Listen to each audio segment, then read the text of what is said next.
नमस्कार, मैं शालिनी और आप देख रहे हैं वर्तमान युग। तो आइए शुरुआत करते हैं आज की खास खबर से। प्रधानमंत्री नरेंद्र मोदी ने नई दिल्ली स्थित विज्ञान भवन में आयोजित श्री नारायण गुरु और महात्मा गांधी की मुलाकात की शताब्दी समारोह का उद्घाटन करते हुए देशवासियों को संबोधित किया। उन्होंने श्री नारायण गुरु के विचारों को आधुनिक भारत की दिशा में प्रेरणा स्रोत बताया और उनके सामाजिक समरसता के संदेश को आज भी उतना ही प्रासंगिक बताया जितना 100 साल पहले था।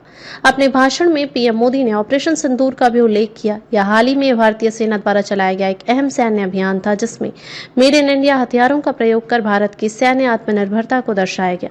उन्होंने यह भी कहा कि जो लोग भारत के खिलाफ खून बहाने की साजिश करते हैं, उन्हें दुनिया में कहीं भी छिपने की जगह नहीं मिलेगी। भारतीयों का खून बहाने वालों के लिए अब कोई ठिकाना सुरक्षित नहीं है, पीएम मोदी ने कहा। प्रधानमंत्री ने दो टूक कहा कि अब भारत केवल सहता नहीं है, बल्कि आतंकियों को उनके घर में घुसकर जवाब देता है। यह नया भारत है, सशक्त, आत्मनिर्भर और निर्णय लेने वाला।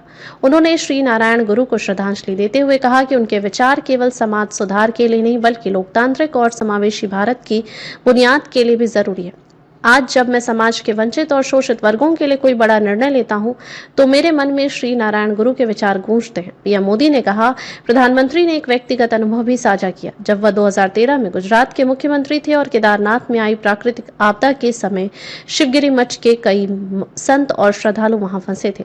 उन्होंने बताया कि मठ ने भारत सरकार से नहीं, बल्कि उनसे सीधे संपर्क किया और लोगों को वापस लाने का आग्रह किया। ईश्वर की कृपा से मैं सभी को सुरक्षित वापस लाने में सफल रहा, पीएम ने कहा। अपने भाषण के दौरान प्रधानमंत्री ने विकसित भारत की संकल्पना को दोहराया और बताया कि कैसे देश आत्मनिर्भरता की ओर तेजी से आगे बढ़ रहा है। उन्होंने कहा कि भारत अब केवल रक्षा आयातक नहीं, बल्कि एक रक्षा उत्पादक राष्ट्र बनने की ओर अग्रसर है।